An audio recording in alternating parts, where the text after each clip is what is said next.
The night began with silence, the kind that settles over operations rooms when men have rehearsed their parts so thoroughly that even breathing seems scripted. And in the subterranean nerve center of RAF Bomber Command at High Wycombe, the silence was absolute except for the mechanical clicking of teleprinters and the soft shuffle of maps being repositioned under the yellow glow of shaded bulbs. It was July 24, 1943, and the men gathered in that concrete bunker knew they were about to attempt something that had never been done before, something that would either revolutionize the war or expose their bombers to slaughter, and the weight of that knowledge pressed down on them like the earth above their heads. Air Chief Marshal Arthur Harris stood near the plotting table, his bulldog face impassive, watching his staff officers mark the routes with colored pins, each one representing dozens of lives, hundreds of tons of fuel and steel and explosive,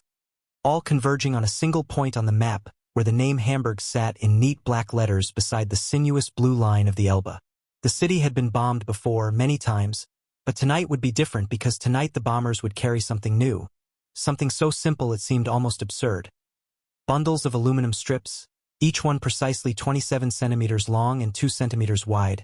cut and packed by the thousands into brown paper parcels that now filled the bomb bays alongside the incendiaries and high explosives, and when those strips began to fall through the summer darkness over northern Germany, they would blind every radar screen for 100 miles,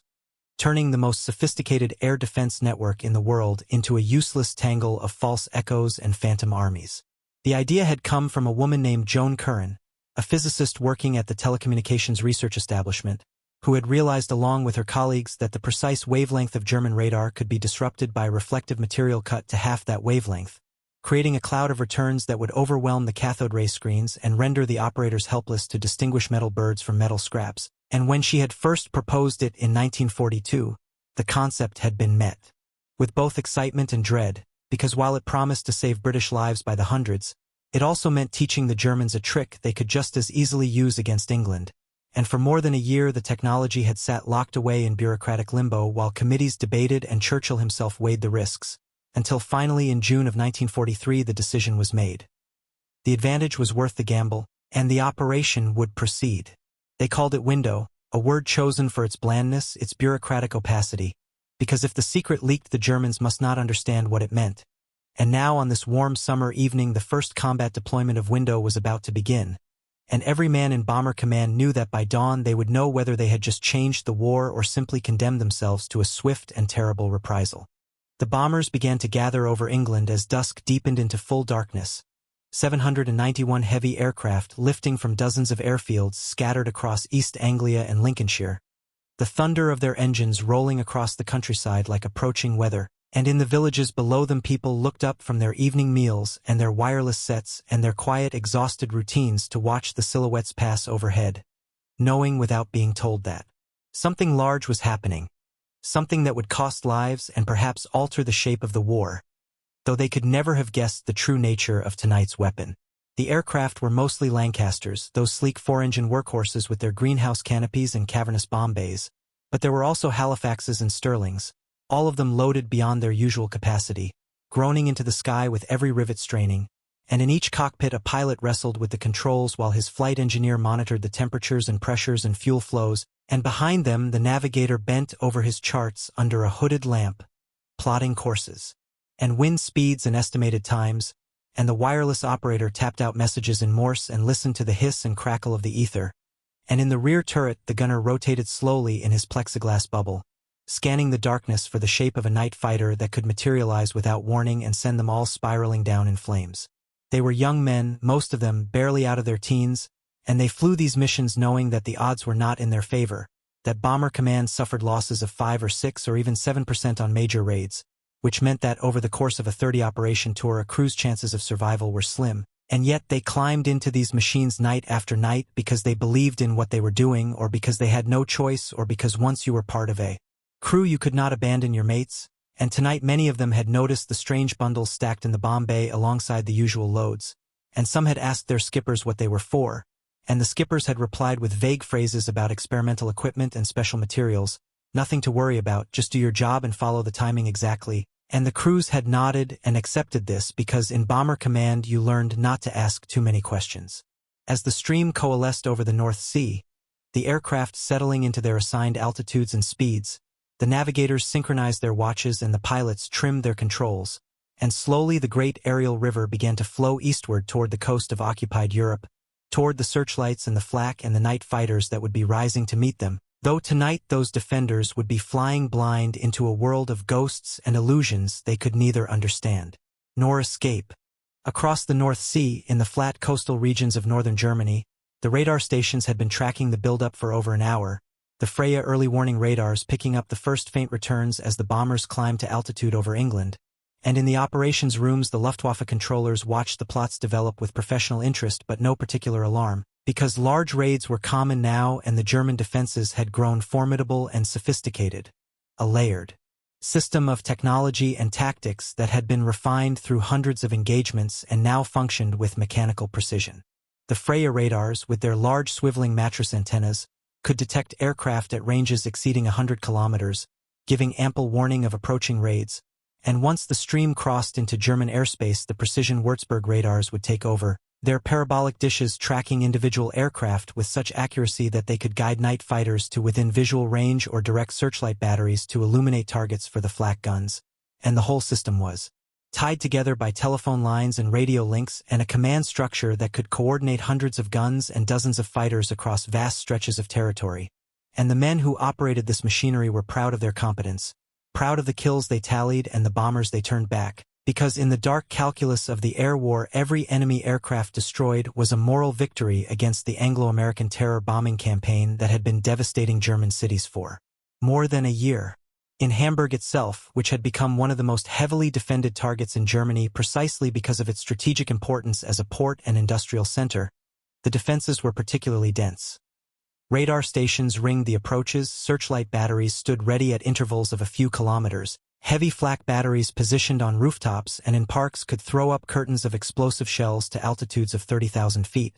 and at nearby airfields the twin-engine night fighters of the Nakjagd waited on the tarmac with their pilots strapped in and their radar operators checking their equipment, ready to scramble at a moment's notice. The system had been tested in blood and fire and it worked, and on this warm July night as the radar operators settled into their shifts and adjusted their scopes and reported the first contacts approaching from the northwest, they had every reason to believe that tonight would be like any other night. A deadly chess game played in 3 dimensions with bombers trying to reach their target and defenders trying to stop them, and whoever executed their tactics with greater skill and discipline would prevail. But what none of them knew, what they could not have anticipated, was that tonight the rules of the game were about to change in a way that would render their training and their experience and their carefully calibrated machinery almost completely useless. The first bundles of window began to fall at precisely 23:56 hours as the leading bombers crossed the German coast near Cuxhaven, the crewmen in the fuselages opening the chutes and pushing out the brown paper packages according to strict instructions, 1 bundle every minute, and as the packages tumbled through the slipstream they burst open and the aluminum strips caught the wind and dispersed into enormous clouds of fluttering metal that drifted slowly downward through the darkness like swarms of mechanical insects, each strip cut to exactly half the wavelength of the German Würzburg radar, which meant that each one would reflect a signal just as effectively as an aircraft, and within seconds the radar screens all along the coast began to show something that the operators had never seen before, a sudden multiplication of targets that made no sense, returns that appeared in clusters and seemed to hang in the air and then drift with the wind, and at first the operators thought their equipment was malfunctioning, that perhaps there was interference or atmospheric distortion, and they tapped their scopes and checked their settings and called to their supervisors, and the supervisors came over and looked and felt a cold finger of dread trace down their spines because whatever this was, it was not equipment failure, it was something new, something the enemy was doing, and it was spreading. Within 10 minutes the entire radar network around Hamburg was in chaos. Every screen cluttered with thousands of returns, and the controllers trying to direct night fighters found themselves shouting coordinates that led nowhere, vectoring their pilots toward targets that dissolved into empty sky, and the pilots, circling in the darkness with their own airborne radar sets equally useless, radioed back in confusion and frustration, reporting contacts everywhere and contacts nowhere, and the whole carefully orchestrated system of detection and interception began to collapse like a house of cards because it was built on the assumption that radar returns corresponded to real objects, and now that assumption had been shattered. The searchlights swung wildly across the sky, their crews working off visual sightings and sound detection, but without radar guidance they were essentially blind, stabbing into the darkness hoping to catch a glimpse of metal and perspex, and the flak batteries opened up with their usual fury, throwing shells into the bomber stream based on altitude estimates and dead reckoning. But without precise targeting data, their accuracy dropped precipitously,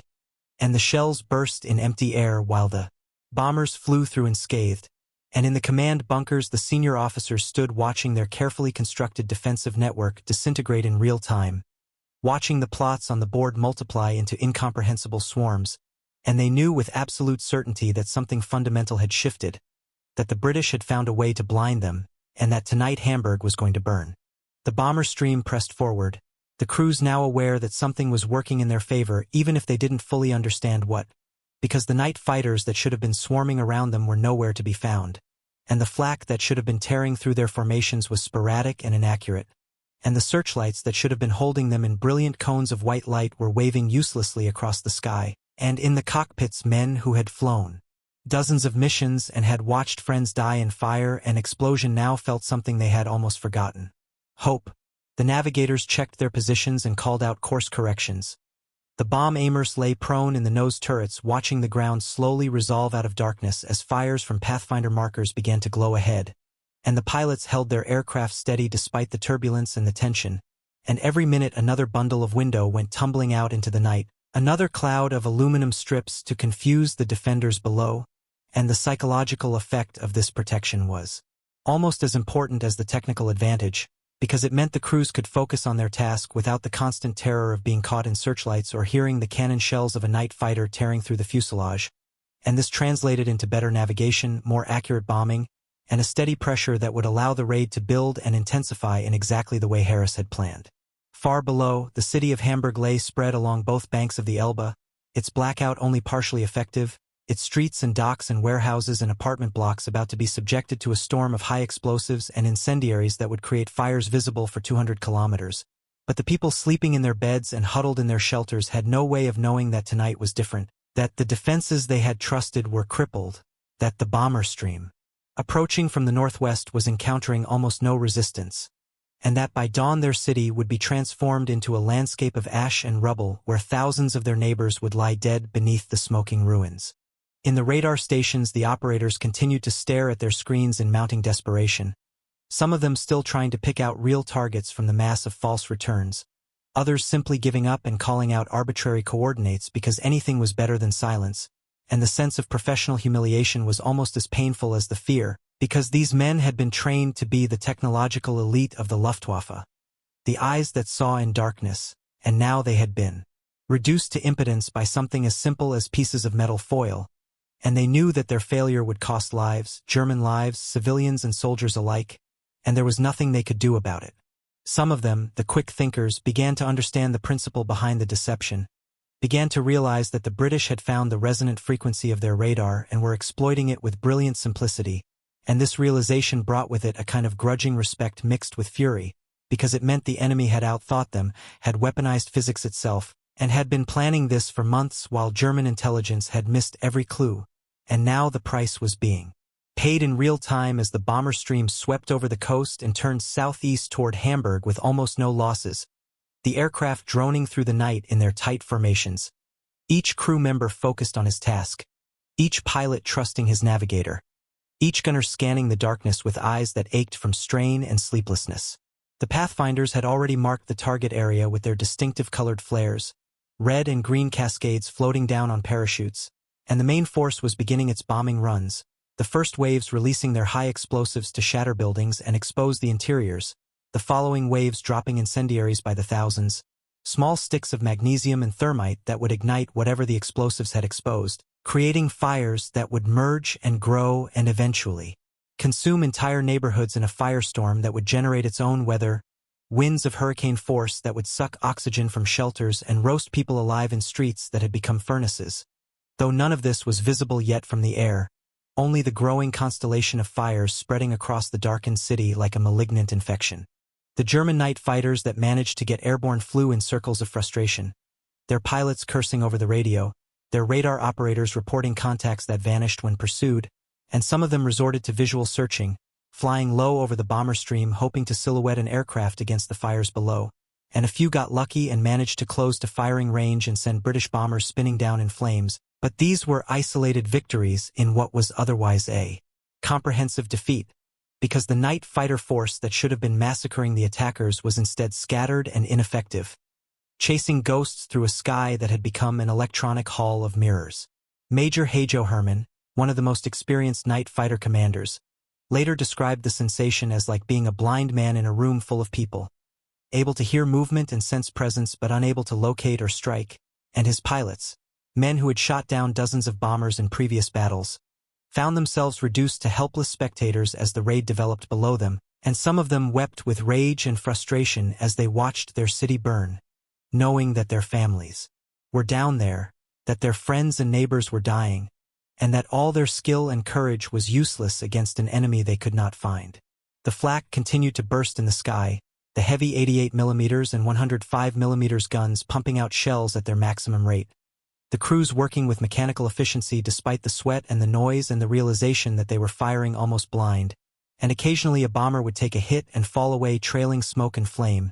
its crew tumbling through space or riding the aircraft down to their deaths. But the loss rate was dramatically lower than usual, hovering around 1.5%. Instead of the usual 5 or 6, and this meant that instead of losing 40 or 50 aircraft Bomber Command would lose perhaps 12 or 15, and while each loss was a tragedy for the 7 men aboard, in the cold mathematics of strategic bombing this was an acceptable price, a victory so complete that it justified all the planning and secrecy and the decision to finally deploy Window despite the risks. Back in England, in the operations rooms and intelligence centers, the first reports were coming in from the bomber stream,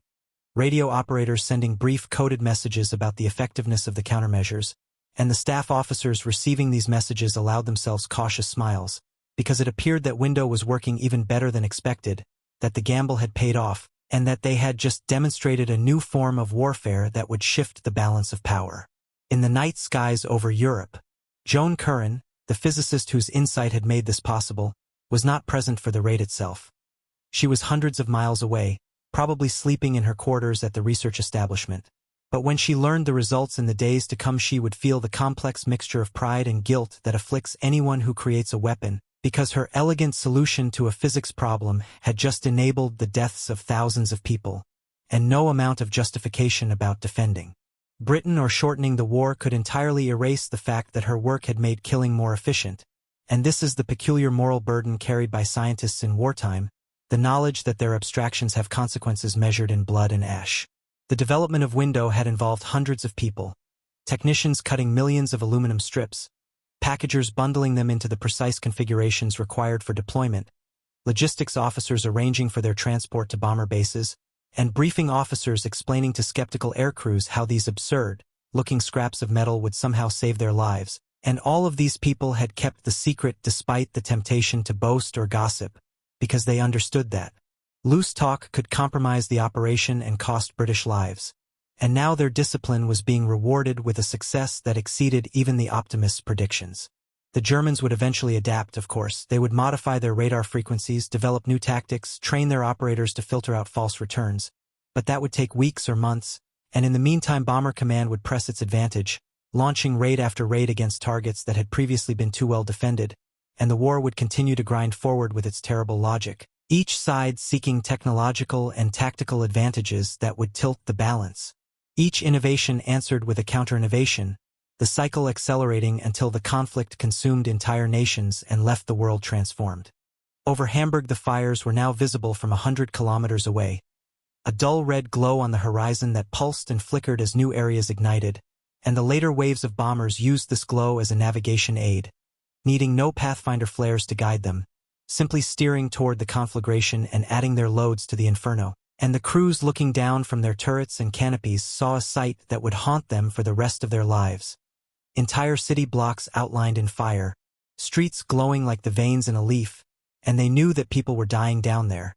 that among the flames were mothers clutching children and old men trapped in collapsed buildings and families huddled in basements where the oxygen was being sucked away by the firestorm outside. And some of the crewmen felt nothing but satisfaction at this destruction because they had been told that Hamburg built U-boats and manufactured weapons and was therefore a legitimate military target, while others felt a creeping horror at the scale of what they were doing,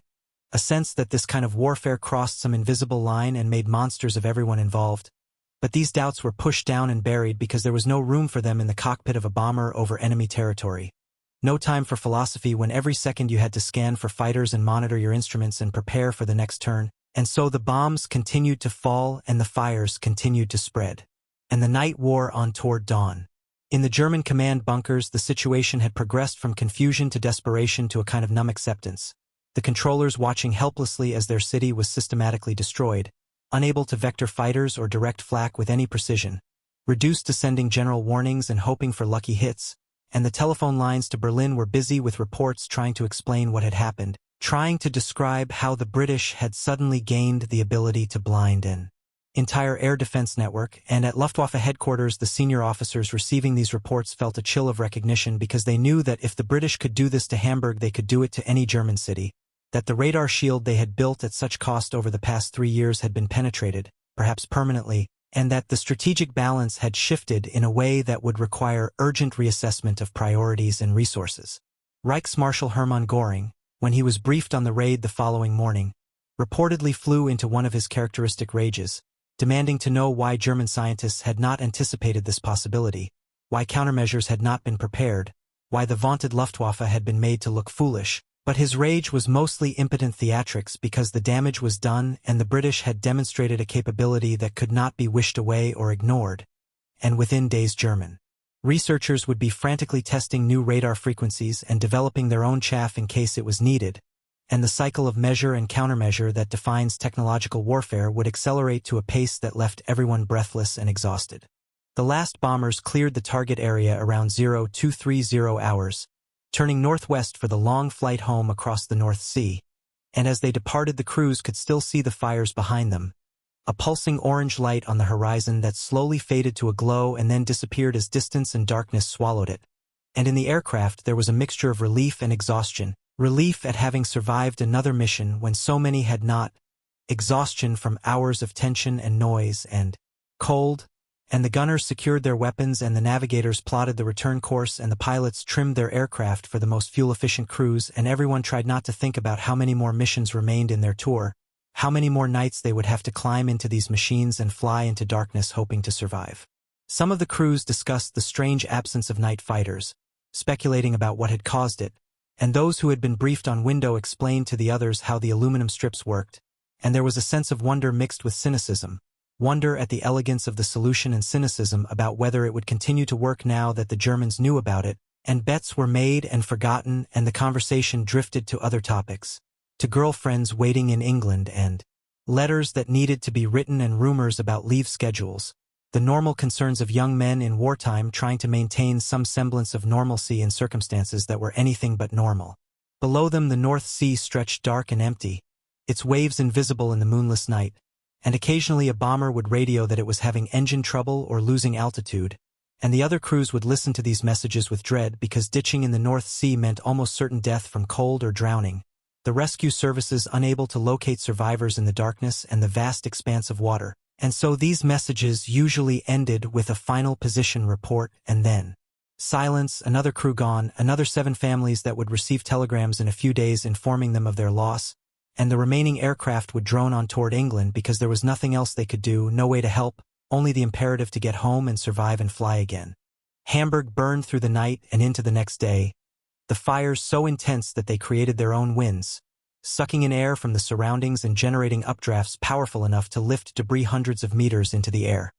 And in the streets the temperature reached levels that melted glass and asphalt, that turned human beings into charred husks unrecognizable as having once been alive, and the civil defense workers and firefighters who tried to rescue survivors found their efforts overwhelmed by the scale of the disaster.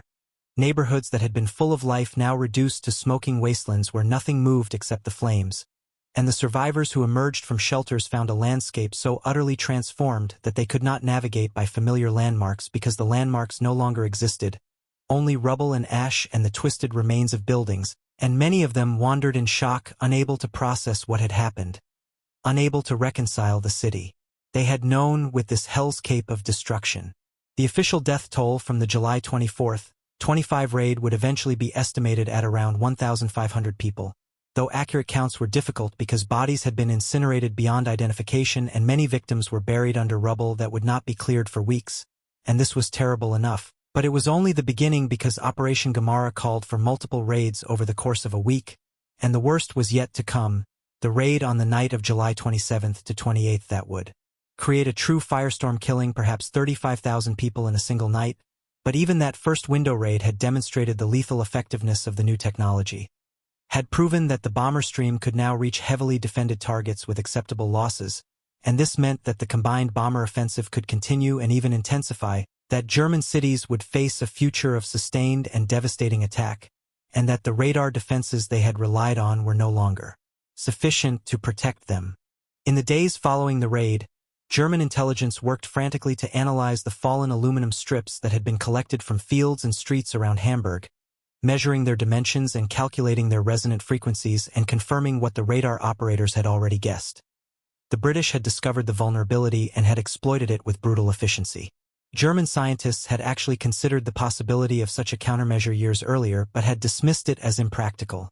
assuming that the quantities of material required would be prohibitive and that deploying it accurately would be too difficult, and they had further reasoned that even if the British developed such a technique they would hesitate to use it for fear that Germany would immediately copy it and use it against English cities, and these assumptions had proven catastrophically wrong, and now German radar technology, which had seemed so sophisticated and advanced, was revealed to be fundamentally vulnerable to a simple physics trick that could be implemented with scissors and aluminum foil, and the psychological impact of this revelation was almost as damaging as the physical destruction of Hamburg because it suggested that German technological superiority, which propaganda had trumpeted as one of the pillars of the Reich's strength, was illusory, that the enemy was just as capable of innovation and perhaps more willing to take risks. The German response would be multi-pronged. New radar frequencies were tested and deployed, though this took months and required retooling factories and retraining operators. New tactics were developed emphasizing visual searching and ground-controlled interception using multiple radar frequencies simultaneously to complicate jamming. And Germany's own chaff, called Doppel after the research station where it was developed, was prepared for potential use, though Hitler personally forbade its deployment over Britain for fear of escalation, a decision that in retrospect seems absurd given that Britain had already escalated and that refraining from retaliation gained Germany nothing. But such were the irrational elements that increasingly characterized German decision-making as the war turned against them. Meanwhile, the British and Americans pressed their advantage, using window on every major raid, refining the techniques for its deployment, developing variations in strip length to jam different radar frequencies, and generally forcing the Germans into a defensive posture where they were always reacting to the latest innovation rather than setting the terms of engagement. And this pattern would continue through the rest of the war, the electronic warfare domain becoming as important as the kinetic one,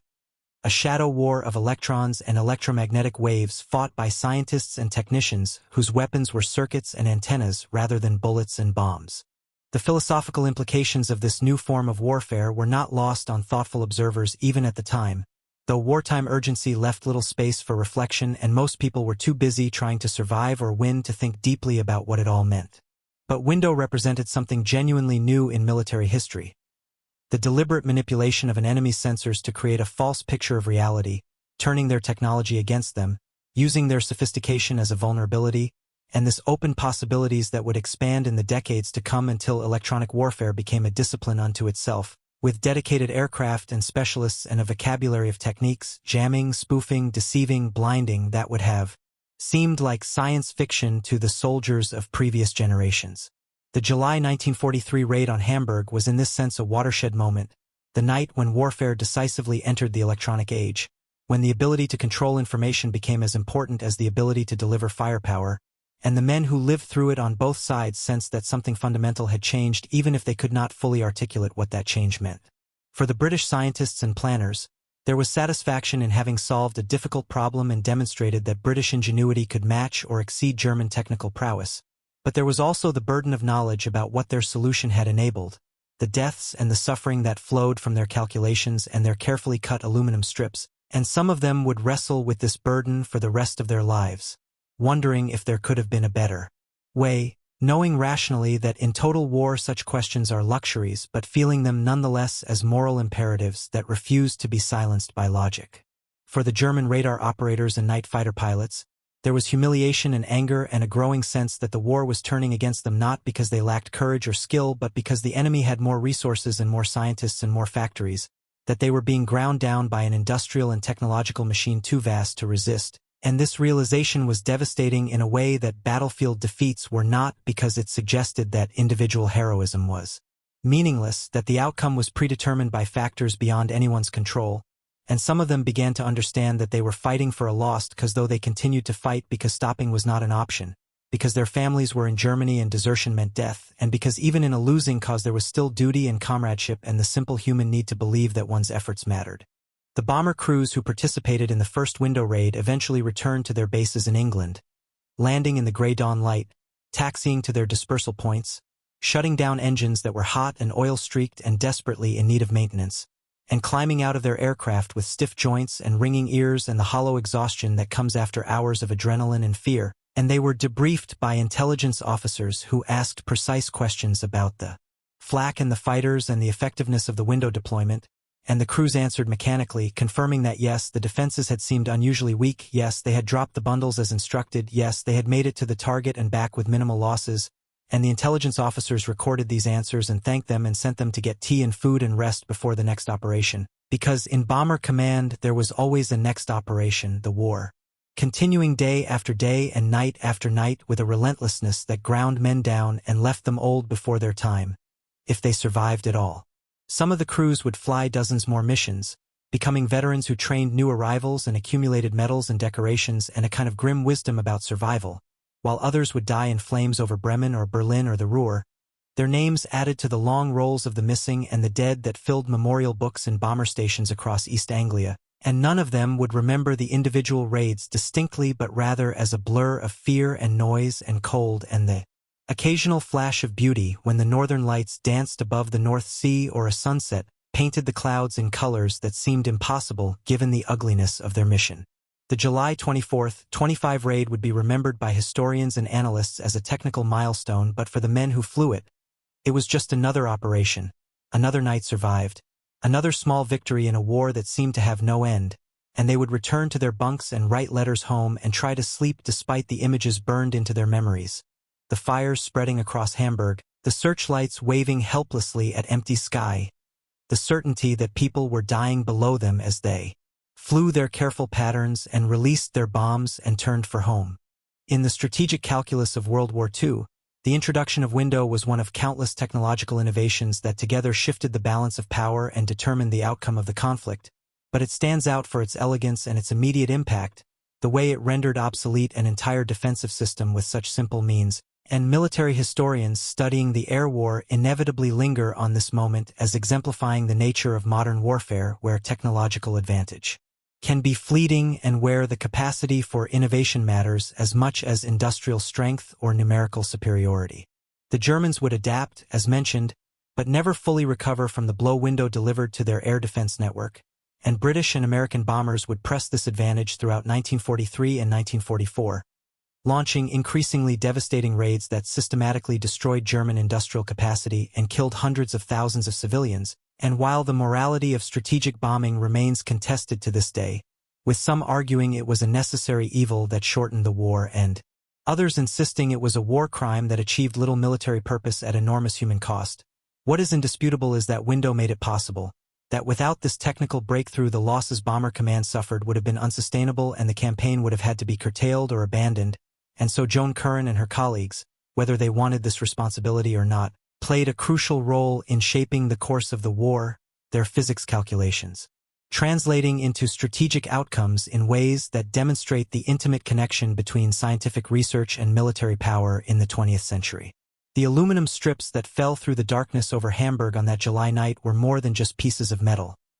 They were symbols of a new era in warfare, harbingers of the electronic battlefield that would dominate military thinking for decades to come, the ancestors of stealth technology and GPS jamming and cyber warfare, all the techniques by which modern militaries seek to control the electromagnetic spectrum and deny their enemies access to information, and while the men who deployed them thought only of surviving the next few hours, they were participants in a revolution whose implications would unfold across generations, making that night in 1943 not just another raid but a turning point in the long history of human conflict. The moment when killing became not just a matter of explosives and bullets but of electrons and waves and the manipulation of reality itself. And anyone who wants to understand how we arrived at our current age of digital warfare and information dominance must look back to that summer night when the sky over Hamburg became an illusion and the future announced itself in bundles of aluminum foil falling through darkness toward a burning city. And from that moment forward nothing would ever be quite the same.